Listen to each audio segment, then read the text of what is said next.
नमस्कार सभी वैद्यगण। हमें पांचोतिक चिकित्सा क्यों सीखनी है? भले हम अभी पंचकर्म प्रैक्टिस करते हैं या दोषिक चिकित्सा से प्रैक्टिस कर रहे हैं, कोई भस्म चिकित्सा से प्रैक्टिस कर रहा है, कोई एकल द्रव्य से प्रैक्टिस कर रहा है, बहुत सारे तरीके हैं, या कोई इंटीग्रेटेड प्रैक्टिस कर रहा है। तो पांचोतिक चिकित्सा क्यों सीखनी है और वही उसकी प्रैक्टिस क्यों करनी है? उसके मुख्य कारण हैं 3 या 4।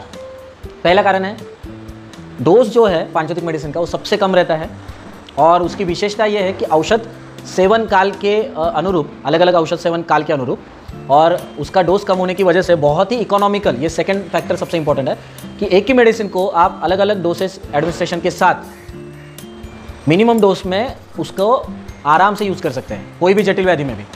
सपोज लघु सूच्यकर हमें यूज़ करना है, तो अगर ऊर्ध्वक अम्ल पित्त हो या जहाँ पे खट्टी डकार आती हो, एकदम सिंपल लैंग्वेज में खट्टी डकार आती है, तो उदान काल में मेडिसिन देंगे, क्योंकि ये कंठ प्रदेश में आ रहा है। तो उदान काल में अगर देंगे तो यहाँ का व्याधि कवर होगा।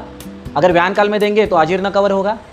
अगर 10 और 2 यानी पित्त काल के शुरुआत और पित्त काल के एंड में अगर देंगे तो धात्वग्निवर्धन होगा, जठराग्नि प्रदीप्त अच्छी तरीके से होगा।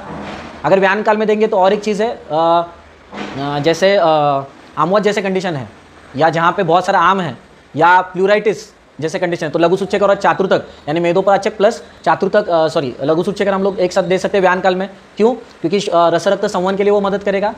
तो देखिए, एक ही मेडिसिन यूज़ कर रहे हैं लेकिन अलग अलग औषध सेवन काल में यूज़ कर रहे हैं।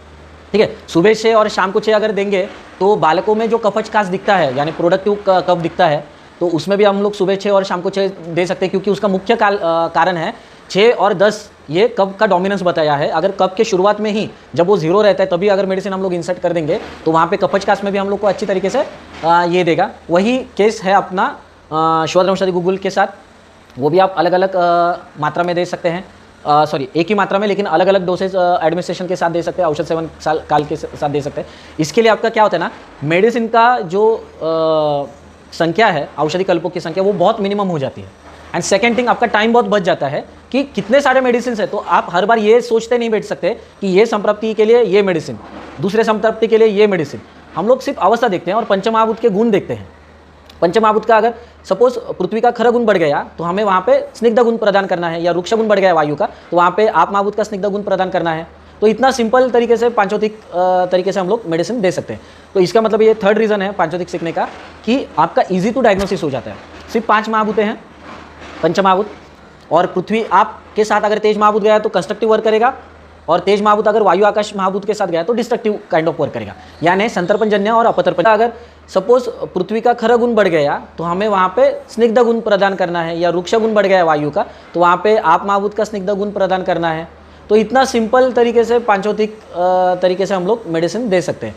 तो इसका मतलब ये थर्ड रीज़न है पांचोतिक सीखने का कि आपका ईजी टू डायग्नोसिस हो जाता है।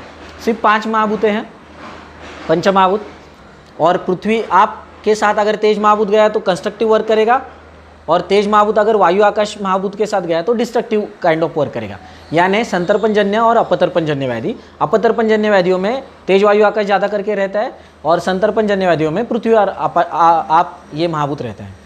तो अगर पृथ्वी और आप महाभूत अगर बड़े हैं तो आपको तेज वायु आकाश के कल्प देने पड़ेंगे, जिससे ये पृथ्वी और आप कम हो जाए। तो इतने सिंपल तरीके से डायग्नोसिस होता है। इसके लिए इजी टू डायग्नोस, ये थर्ड एस्पेक्ट है पांचोतिक चिकित्सा सीखने का। And fourth is best and economical.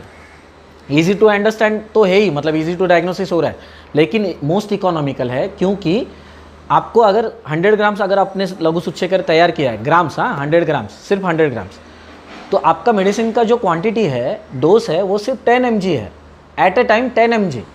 Okay, single medicine, मतलब आपका हफ्ते भर का मेडिसिन अगर आप व्यान काल में दे रहे हैं यानी दोपहर के खाने के बाद, तो 70 mg is only the dose of लघु सूच्यकर फॉर द होल वीक। अगर आपने व्यानोदान दिया तो 140 mg हो जाएगा। आज तो हम लोग पैरासीटामोल का जो डोज है वो 650 mg लेते हैं, सिंगल डोज है। और अगर पांचोतिक का अगर हफ्ते भर का मेडिसिन लिया, अगर आप 3 या 4 दवाइयाँ एक साथ दे रहे हैं, मतलब अलग अलग काल में व्याधि के अनुसार, तो आपका मेडिसिन का डोज ज़्यादा से ज़्यादा 800 mg टू 1000 mg होगा, यानी 1 मिलीग्राम तक ही जा रहा है। पैरासीटामोल का आज का डोलो का डोज है 650 mg। तो that's why we have to learn this kind of चिकित्सा पद्धति।